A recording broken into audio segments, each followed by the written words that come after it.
Ayo, Chiksua, final boss SARIEL has been released, and today we're going to show you guys hopefully how to get number 1. So as you can see, I haven't really done any runs after doing my auto runs yet, so that's why hopefully we're going to get a proper run now. So currently in global, the number 1 score is 6.1k score, so basically our goal is going to be to hopefully get at least 6k, or who knows, maybe we beat the 6.1k score. Would be pretty cool. Apparently on JP is 6.7k already, which means 6.1 is pretty bad, right guys? So yeah, I really hope this is gonna work out. I'm not even 100% sure if like a ban would be the optimal backline choice, but too bad that we can't use the SR list, because SR list would be giving us or giving the whole team 50% HP related stats, but we have the main list in the team, so that won't work that way. So this is going to be the gear. So basically normal attack, crit damage on King, HP defense on Gotha, just that we reduce as much attack as we can so that Gotha doesn't do any damage with his pumpkin bombs. And I actually made a attack crit damage gear for Liz just for this final boss, because apparently this is necessary. I still do not really believe in us needing the attack set, so I still have to test out if this is even right or not. But yeah, for now we will just do the just like this, and let's just go. And obviously backline has to be HP defense as well.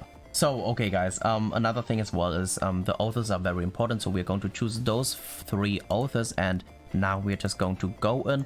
Another thing as well is we're streaming live on Twitch, as you can see, while recording this. So if you are like, oh damn, I don't want to miss that out, definitely make sure to check our Twitch channel or join our Discord channel.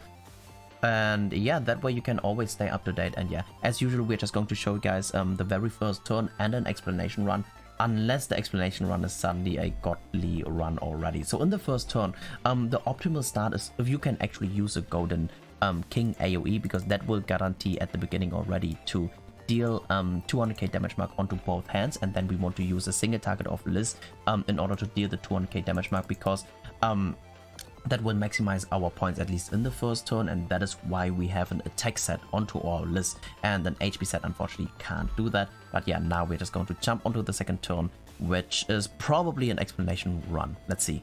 Okay, this is pretty cool. We still are in the same run. We can just rank up onto King.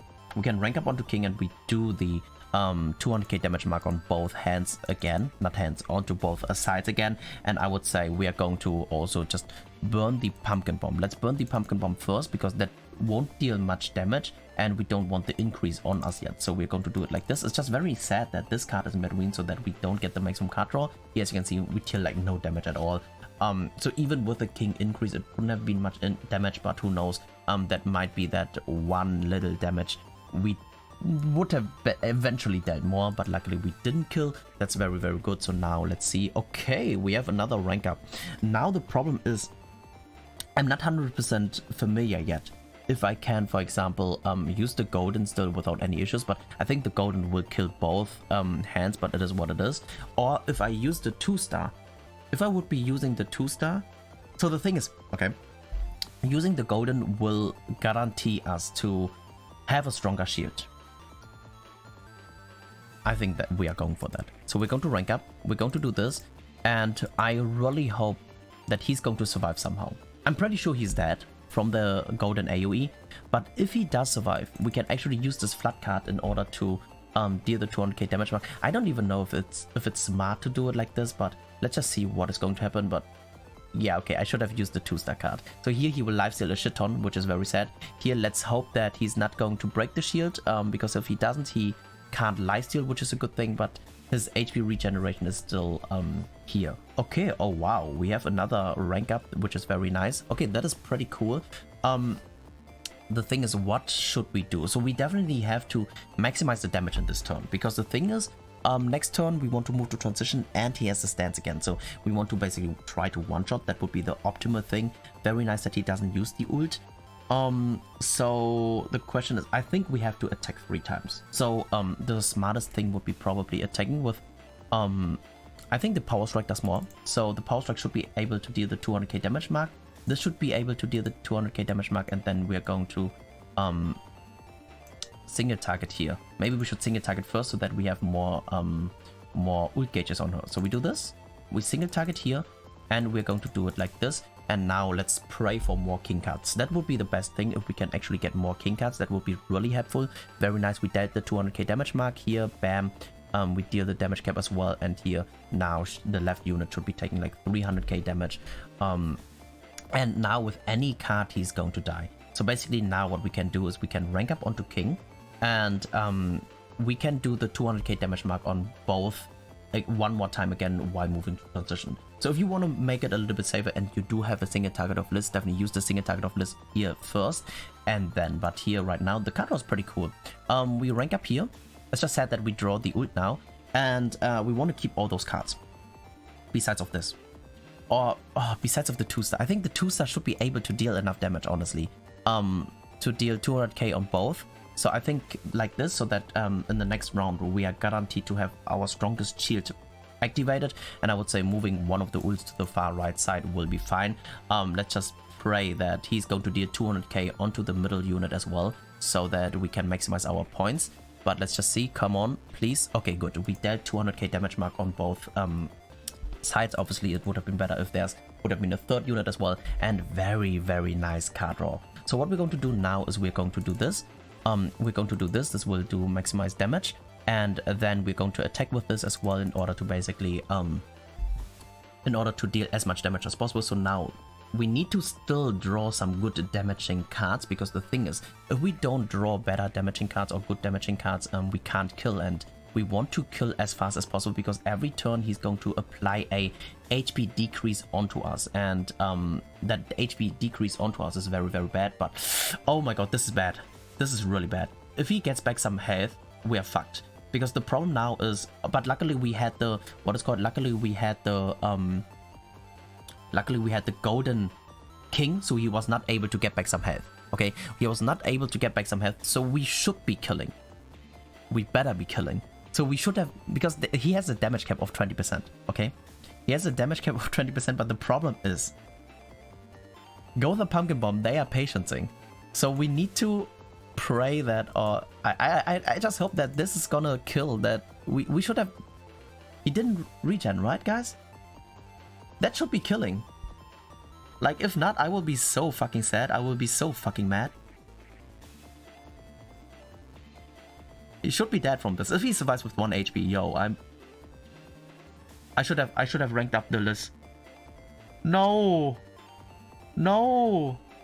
Guys, this is just so unfortunate, because here, as you can see, now he's decreasing the HP again. Plus, he's going to damage our Gotha by a shit ton. So, if we would have drawn one more damage card, that would have been a pretty good run. But once again, this is just an explanation run, so it is what it is. Very, very sad. I wasn't sure which unit I should have ranked up, but hey. All in all, I think we covered all the information which are necessary in order to basically get a good run. Let's just see what score we can get. And this is like a shitty run, because once again we have a secondary HP down onto us. Our Gotha took a shit ton of damage, which is just horrible, and we still get a 5.5k score, which is, I would say, not too shabby, but once again this is not good at all. Okay guys, so very, very unfortunate, during the stream we were not able to get a proper run. So at least we were only able to get like 5.8 or 5.9, and that is definitely not enough. So I've decided to end the stream because I didn't eat anything yet. And this is the run we actually have at the moment. So just a normal starting. We are still ranking up king. Obviously, if we are able to get a golden king card, definitely use that golden king card in order to deal the 200k damage mark on both sides again already. So another thing as well is I will not edit any of the footage at all, because the thing is, I want you basically to see, okay, what thinking progress did I had eventually, because maybe I don't even remember anymore, but also that how a run can look like with the decision making, with the change of decisioning and stuff. And so in the second turn, as usual, we're just going to burn the bad cards, which means if you do have another pumpkin bomb, I would usually double pumpkin bomb and use another card in order to try to get 300k damage mark. In this case, we are able to just rank up as well to have that, and very, very close that we actually are able to have the left unit being alive with like literally 1 HP. So in the third turn he's basically having the stance. So usually what I do is I'm using 2 2-star cards of king in order to basically first of all deal 200k damage mark onto everyone, because when he has the stance you're actually able to deal up to 230k damage onto the SARIEL. And in this case obviously what we're going to do is we're going to use the power strike and we're going to use the golden AoE, because we are maximizing the card draw by letting the 2 list cards merge, because more card draw is always good. Of course that can be a risk as well, because we are drawing 5 new cards, which could be 4 Gotha cards, and then the run would be eventually dead. But high risk, high reward. So 4 cards of Gotha, because basically we are drawing 1 king ult anyways. That's why I'm not mentioning a 5th potential Gotha card. But here as you can see, the card was actually very crazy. Oh, actually we only draw 4 cards, never mind. So 3 cards plus the ult. And yeah, so now basically what we're going to do in this turn is we have to deal him, or we have to attack 3 times and try to deal a lot of damage. So that's why we're going to attack 2 times with king, because that will do another 200k damage mark onto the left unit. And the reason for that is we have to deal, or we have to make that SARIEL has lower than 20% health. Because the thing is, if he doesn't have 20% health, you need to have 2 attacks onto SARIEL in order to kill him, and you want to kill him next round while he has the stance. So the only way is to basically one-shot him. That's why we're going to basically attack twice with our king. First of all, that will increase our shield, because he's usually having in this turn only his AoE, and his AoE would put a lot of corrosion on unless we don't take damage, and the corrosion would be super annoying. That's why we do it like this. Here as you can see, below 20% HP, very nice. And the card draw is actually fucking awesome as well. We just have a freaking another rank up, which is just crazy.